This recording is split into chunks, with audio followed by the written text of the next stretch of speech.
नमस्कार, आदाब, सत श्री अकाल। सोल स्पीक देखने वाले सभी दर्शकों का स्वागत है। जैसे कि हम सब जानते हैं कि हम हर हफ्ते राशि का एनालाइज करते हैं। 12 राशियों में से अब तक 8 राशियों का एनालाइज कर चुकी हैं डॉक्टर सरिता जी, जो जम्मू की जानी मानी एस्ट्रोलॉजर हैं। और अब जो है 9वीं राशि यानी कि धनु, जिसे हम सेजिटेरियस भी कहते हैं, उस राशि के बारे में जानते हैं कि क्या कुछ खास किस्म के होते हैं ये लोग और क्या खास रहता है इनकी जिंदगी में, इनका जो टाइम रहता है वो कैसा रहता है। जानते हैं डॉक्टर सरिता जी से, जो जम्मू की जानी मानी एस्ट्रोलॉजर हैं। मैम, ग्रेटर जम्मू में आपका स्वागत है। तो मैम, 8 राशियों के बारे में हमने बात की, हर हफ्ते हर राशि के बारे में एनालाइज करते हैं। आज हमारी 9वीं राशि की बारी है, जो कि धनु, जिसे हम सेजिटेरियस भी कहते हैं। क्या कुछ कहती हैं आप इन राशियों के बारे में, इस राशि? हाँ, सबको नमस्कार। तो आज हम बात करेंगे सैजिटेरियस की, जिसको धनु राशि कहा जाता है, और ये 9वीं राशि आती है।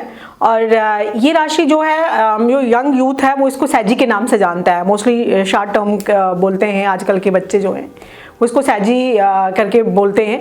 और ये राशि जो है, ये आप देखें कि आपकी जो मैंने जितनी भी राशियां बताई हैं वो चंद्र राशि के हिसाब से बताई हैं। और आप देखें कि चंद्रमा अगर आपकी जन्म कुंडली में यहाँ पे 9 नंबर लिखा है, अगर वहाँ पे चंद्रमा की प्लेसमेंट है तो आप धनु राशि के हुए। या तो फिर आपका जो जन्म जो है वो जिस डेट को हुआ दिसंबर के मंथ में है, तो भी आप जो है धनु राशि के हुए। और ये जो राशि है, ये राशि जो है ये 9 नंबर में आती है। और ये इसका जो रूलर प्लेनेट है वो बृहस्पति है। यूपिटर ग्रह इनको रूल करता है। और यूपिटर जो है वो विजडम का कारक है, जिसको आप इंटेलिजेंस कहते हो, ये उसका कारक माना जाता है। तो ये लोग बहुत बुद्धिमान होते हैं और समझदार होते हैं और वक्त से पहले मैच्योर होते हैं। इनकी मैच्योरिटी, इनकी बातों में मैच्योरिटी जो है वो बड़ी बिगनिंग से ही मतलब झलकती है। तो ये लोग बहुत समझदार होते हैं। और दूसरा, इनका जो एलिमेंट है, अगर हम एलिमेंट की बात करें, धनु राशि का एलिमेंट जो है वो फायर है। तो फायर की हमने पहले भी राशियों की बात की, जैसे हमने एरीज की बात की, मेष राशि वाले भी फायर उनका एलिमेंट है। जो लियोज हैं, सिंह राशि वाले हैं, उनका एलिमेंट भी जो है वो फायर है। तो अभी हम धनु राशि पे आए हैं तो इनका एलिमेंट भी जो है वो फायर है।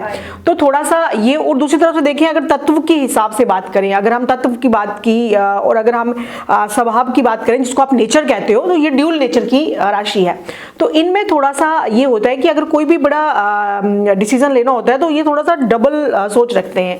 दूसरी तरफ ये किसी पे इतनी जल्दी ट्रस्ट नहीं करते हैं।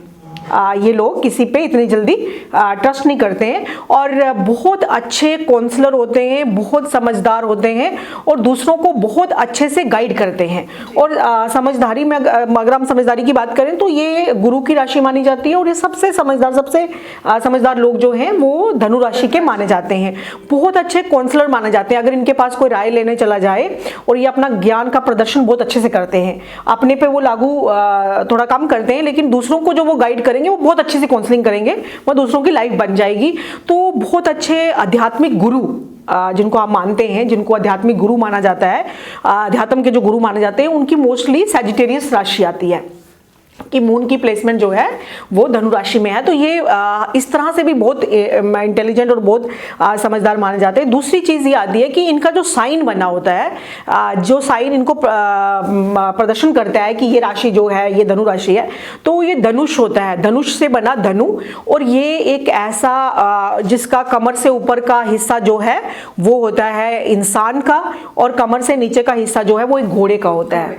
और ये डबल राशि मानी जाती है, जिसमें और ड्यूल मैंने बोला कि नेचर से भी होता है। और दूसरी चीज ये आती है कि ये मतलब कि आधा पुरुष और आधा एनिमल, और वो एनिमल जो फुल ऑफ एनर्जी है। हॉर्स को अगर आप देखो कि वो किस तरह से मतलब कितनी तेज दौड़ता है और किस तरह का उसमें कितनी फुल ऑफ एनर्जी होती है, तो वो वाला स्वभाव जो है वो इनका आता है, नेचर आती है कि ये लोग फुल ऑफ एनर्जी होते हैं और बहुत फोकस होते हैं।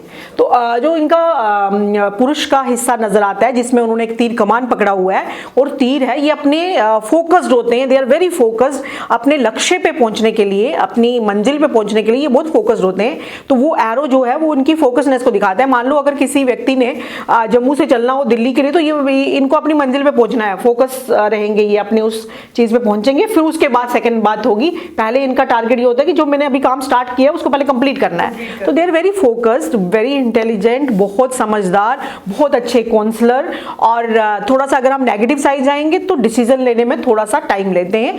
और ये सब चीज़ें इनकी क्वालिटी हैं। और अगर इनकी जो बनती है, इनकी जो नेचर है, जैसे किन किन राशि वालों के साथ इनकी कंपैटिबिलिटी है, तो वो इनकी फायर साइन वालों के साथ बहुत बनती है। जैसे जिसमें आपका आता है एरीज आ गया, लियो आ गया, इन राशि वालों के साथ थोड़ी सी टॉरियन जो है वो प्रैक्टिकल और वो अर्थ की राशि है, तो उनके साथ थोड़ी ये भी प्रैक्टिकल होते हैं, ऐसी बात नहीं है, बट उनके साथ थोड़ी कम बनती है। जैसे वर्गोस के साथ थोड़ी कम बनेगी। हाँ, फायर एलिमेंट के साथ इनकी एनर्जी जो है वो मैच हो जाती है। तो ये वाली चीज जो है ये इसमें बहुत ही एक बहुत अच्छा रोल प्रेजेंट करती है। कि अगर आपको, मैं सभी लोगों को ये जो जरूर सुझाव दूंगी कि आप हफ्ते में एक बार, अगर आप किसी सैजिटेरियस को जानते हो कि ये व्यक्ति जो है ये सैजिटेरियस राशि का है, तो उसके पास आप एक पूरे हफ्ते में एक बार जरूर जाए, 1 घंटा जरूर बैठे। तो उससे जो होगा वो अपनी विजडम से, अपनी इंटेलिजेंस से और अपनी समझदारी से आपको बहुत अच्छी काउंसलिंग करके बहुत अच्छा गाइड कर सकता है। ये एक टिप है जो कि इस राशि वालों के लिए मतलब मानी जाती है। दूसरा ये आता है कि ये येलो कलर है, एक्सपैंड करते हैं, ये आपके नॉलेज को भी एक्सपैंड करेंगे। बिकॉज युपिटर जो ग्रह है, युपिटर जो प्लेनेट है, वो कितना बड़ा प्लेनेट है, उसकी अपनी एक्सपेंशन बहुत है। उसकी वजह से जिन लोगों के लगन में बृहस्पति आ जाए, या जो 3 तारीख को जन्म हुए, तो 3 को भी हम मूलांक के हिसाब से अगर देखें तो हम उसको युपिटर का नंबर मानते हैं। तो जब ये एक्सेसिव हो जाता है तो फिर ये कभी कभी नेगेटिव भी हो जाता है। जैसे कोई व्यक्ति है, उसकी धनु राशि भी है, 3 को उसका जन्म भी हुआ है, या 21 को जन्म हुआ है, या इस तरह से करके जोड़ करके भी अगर आता है, तो आपका युपिटर का एलिमेंट जो है, और लगन में भी बृहस्पति आ गया, तो बहुत सी चीजें बृहस्पति का वो हो गया। तो उसमें, या फिर अगर बृहस्पति के ही जो जब आपका धनु राशि में चंद्रमा बैठा, तो उस टाइम में कोई अफ्लिक्शन हो गई, कोई ऐसा ग्रह जो है वो क्रूर ग्रह ने देख लिया या साथ में बैठ गया, तो फिर इनको अपने ज्ञान का ईगो आ जाती है, अपने ज्ञान का घमंड आ जाता है। क्योंकि ज्ञानी तो होते हैं ये, इसमें तो कोई दो राय है ही नहीं कि यूपिटर जो है वो देवताओं के गुरु हैं, तो जो देवताओं का गुरु होगा वो ऑब्वियसली इंटेलिजेंट होगा। दूसरा इनका वो अहंकार आना, ये एक नेगेटिव फैक्टर है। दूसरा नेगेटिव फैक्टर ये है डिसीजन नहीं ले पाते। और तीसरा ये गुस्सा आ जाना, गुस्सा आता है जब इनको कोई प्रोवोक करता है, जब इनको कोई प्रोवोक करता है तो फिर इनको गुस्सा आता है। अगर कोई इनको प्रोवोक नहीं करेगा तो इनको गुस्सा नहीं आएगा, और गुस्सा ऐसे फटाफट से गुस्सा आया फिर शांत भी हो जाता है।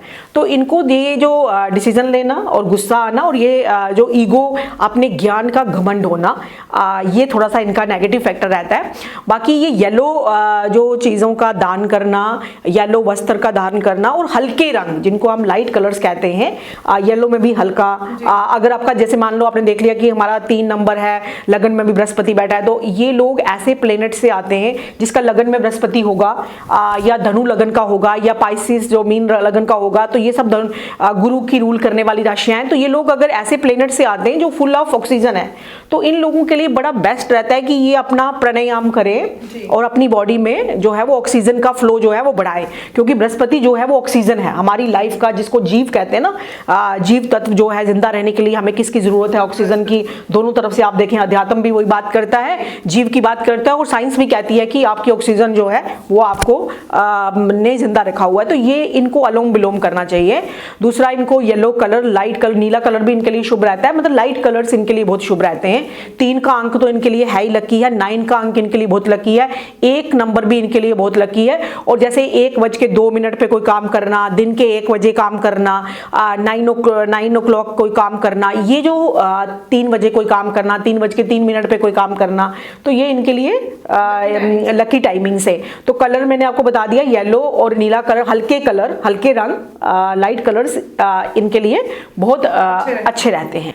तो जैसे कि आपने सुना, धनु राशि यानी कि सजिटेरियस वाले लोग जो है वो किस तरह के नेचर के होते हैं, यानी कि डॉक्टर सरिता जी ने जैसे हमें बताया, ये ड्यूअल नेचर के लोग होते हैं, बहुत ही इंटेलिजेंट, फोकस्ड, और कहीं ना कहीं अगर मात खाते हैं तो अपनी ईगोइस्टिक नेचर के कारण। तो आप अगर धनु राशि के हैं तो अपनी ईगो को हमेशा कम रखिएगा। ईगो का मतलब ये नहीं कि आपके अंदर नेगेटिव है, लेकिन आपके पास ज्ञान इतना होता है कि कहीं ना कहीं ईगो आनी लाजम है, तो अपने ईगो को थोड़ा कम रखिएगा। 3 और 9 आपका लकी नंबर है। लाइट येलो और नीला रंग आपके लिए जो है शुभ है। मैम, अक्सर हमारे पास जब हम राशियों का एनालाइज करते हैं तो हमें मैसेजेस भी आए हैं लोगों के कि किस राशि को किस भगवान, विशेष भगवान की पूजा भी करनी चाहिए। तो धनु राशि के बारे में जान लेते हैं कि धनु राशि के जो लोग हैं इनको कौन से जो इनके स्वामी हैं उनकी पूजा करनी चाहिए। जैसे अगर सबने बहुत अच्छे से पूरी वीडियो देखी है तो उनको जैसे एनर्जी पॉइंट वही बताती हूँ मैं कि एनर्जी पॉइंट का मतलब यही होता है कि आपको अगर वहाँ जाना है तो आपको एक एनर्जी और आपका थॉट प्रोसेस जो है वो बहुत अच्छा हो जाएगा, नेगेटिविटी कम हो जाएगी, पॉजिटिव हो जाएगा। वही धनु राशि वालों के लिए है कि इनके पास अगर आप बैठोगे they are full of positivity. तो इसीलिए मैंने बोला कि अगर हफ्ते में आप कोई धनु राशि वालों के पास जानते हो ये आपकी नेगेटिविटी को दूर कर देंगे। दूसरा ये आता है कि अगर आप गॉड की पूजा करते हैं, किस गॉड को आप पूजा करना चाहते हैं, तो आप विष्णु भगवान की पूजा कीजिए। विष्णु भगवान जो है वो जो है बृहस्पति को रूल करते हैं, तो इस तरह से बृहस्पति का जो व्रत रखते हैं, केले की अगर प्लांट की बात करें तो केले की जड़ की पूजा करनी चाहिए। गुरु पुष्य नक्षत्र जिस दिन हो उस दिन केले को जाकर के आप उससे एक दिन पहले जाकर के आप आमंत्रण दे के आए उस प्लांट को, फिर उसकी आप रूट धारण कर सकते हैं। जो स्टोन है वो इसको जो है वो पुखराज, और उसका जो सब्स्टिट्यूट आता है उसको सोनाला कहते हैं, वो भी येलो कलर का होता है। तो पुखराज जो है वो धारण कर सकते हैं वो व्यक्ति जिनका यूपिटर जो है वो, क्योंकि ये they are very good teacher. Teacher in the sense वो यूनिवर्सिटी में भी हो सकता है, वो कॉलेज में भी हो सकता है, वो स्कूल में भी टीचर हो सकता है, काउंसलिंग में बहुत ही एक्सपर्ट होते हैं। और टीचर एक आध्यात्मिक टीचर भी हो सकता है। तो अध्यात्म इनके इनबॉर्न इनबिल्ट है, क्योंकि जिसका लगन एक होगा, जैसे मेष लगन का जो व्यक्ति होगा उसके 9 नंबर पे सीधा सा जहां पे उनका लक और पिता का और लक का कारण है वहां पे 9 नंबर की राशि आ गई। तो उनको अध्यात्म की और उनको नॉलेज की भूख होती है, एक ना भूख होती है नॉलेज की मुझे। और वो लगन जो मेष लगन वाला व्यक्ति होगा उसको हमेशा होगा कि नहीं मुझे और सीखना है, नहीं मुझे और पढ़ना है, नहीं मुझे और करना है। तो इस तरह से ये चीज़ आती है। तो ये अगर विष्णु भगवान की पूजा करते हैं तो बहुत अच्छा है। लेकिन अगर एनर्जी सेंटर की हम बात करें तो ये अगर काशी विश्वनाथ जाते हैं तो इनके लिए बहुत अच्छा है काशी विश्वनाथ जाना। और जिनका यूपिटर जो है वो लगन में बैठा, अगर हम कहते हैं कि यूपिटर अगर लगन में हो तो वो कुंडली के बहुत से दोष खत्म हो जाते हैं। लेकिन उसका जो अगर उसके वो किस राशि में बैठा है, किस कौन सा लगन है, वो बहुत चीजें मैटर हैं। वो जर्नलाइज, ये तो जर्नलाइज बात हो गई। तो वो हो गया कि आप किसी की कुंडली का पूरा विश्लेषण करें तो फिर हम कह सकते हैं ये एक जर्नलाइज वो है व्यू है कि जो अगर हम कहेंगे कि अगर किसी की वृषभ राशि है तो अगर लगन में यूपिटर बैठा है तो उसका इंपैक्ट कुछ और होगा। अगर किसी है और यूपिटर वहां बैठ गया तो वो इंपैक्ट कुछ और होगा। तो ये बड़ी टेक्निकल चीजें हैं। तो अभी हम जनरलाइज्ड बात कर रहे हैं। तो जनरलाइज में यूपिटर जो है वो बहुत रोल प्ले करता है। केसर का तिलक हमेशा ये लगा के रखें तो बहुत अच्छा रहेगा। केसर अगर अवेलेबल नहीं है तो हल्दी का जो तिलक है वो भी अपनी कान पे, अपने मस्तक पे हमेशा ये लगा के रखें तो इनके लिए बहुत अच्छा रहेगा। और हल्दी की गांठ, हल्दी की माला धारण करना, ये सब छोटे छोटे टिप्स हैं जो कि धनु राशि वालों के लिए बहुत अच्छी साबित हो सकती हैं। तो जैसे कि डॉक्टर सरिता ने बताया कि जो धनु राशि के लोग हैं ये भगवान विष्णु की पूजा करें तो इनके लिए बहुत ही अच्छा रहेगा। और जान लेते हैं आखिर में कि 2024 जो है धनु राशि वाले लोगों के लिए कैसा रहने वाला है, क्योंकि सबको जिज्ञासा होती है अपने बारे में जानने की कि नया साल है तो क्या कुछ नए साल में होगा हमारे साथ। और ये धनुराशि जैसे जब हमारा 1 जनवरी 2024 में सूर्योदय हुआ तो तब धनु लगन ही उदय था। तो इन लोगों के लिए तो ये साल बहुत अच्छा जाने वाला है। लेकिन जब अभी जो 1 मई में यूपिटर जो इनके रूलिंग प्लेनेट है वो क्या कर रहे हैं कि वो राशि चेंज कर रहे हैं और वो जा रहे हैं वृषभ राशि में। वृषभ राशि इनके तीसरे हाउस में आती है। उसके बाद से इनकी थोड़ी यात्राएं शुरू हो जाएंगी, डिस्प्लेसमेंट होना शुरू हो जाएगा, शॉर्ट यात्रा जिसको हम कहते हैं, क्योंकि वृषभ राशि में आने वाला है बृहस्पति। 1 मई को वो अपनी राशि चेंज कर रहे हैं और बृहस्पति ग्रह जो हैं वो एक राशि में 13 महीने रहते हैं। तो अभी तक वो थे मेष राशि में, अब आ रहे हैं वृषभ राशि में। जैसे ही वृषभ राशि में आएंगे तो इनकी जो है इनके हिसाब से जो राशि यहाँ पड़ती है जिसकी जो कुंडली होगी उसके मुताबिक उसको वैसी चीजें होंगी। तो ये ओवरऑल इनके लिए 2024 बहुत अच्छा जाने वाला है। तो चलिए, ये थी डॉक्टर सरिता जो जानी मानी जम्मू के एस्ट्रोलॉजर हैं जिन्होंने एनालाइज किया है धनु राशि के बारे में। मैंने जैसे आपको बताया कि भगवान विष्णु की पूजा आपके लिए बहुत अच्छी है, आपके लिए लाइट येलो ब्लू कलर बहुत अच्छा है, 3 और 9 अंक आपके लिए जो है ये भी बहुत शुभ है। और अगर साल भर की बात करें तो साल भर आपके लिए बहुत ही अच्छा रहने वाला है और मई 1 के बाद जो है आपकी शॉर्ट यात्राएं शुरू होने वाली हैं। तो धनु राशि के जातक अगर कुछ पूछना भी चाहते हैं तो कमेंट सेक्शन में कमेंट कमेंट करके हमें बता सकते हैं। हम डॉक्टर सरिता से उस पर बात करेंगे और आपको अगले वीडियो में जो है उसका जवाब देंगे। तब तक के लिए मुझे दीजिए इजाजत। अगले हफ्ते हम अगली राशि को एनालाइज करेंगे डॉक्टर सरिता के साथ। तब तक के लिए दीजिए इजाजत। कैमरामैन अजय जाडू के साथ मैं नीतू सिंह, ग्रेटर जम्मू के लिए। धन्यवाद।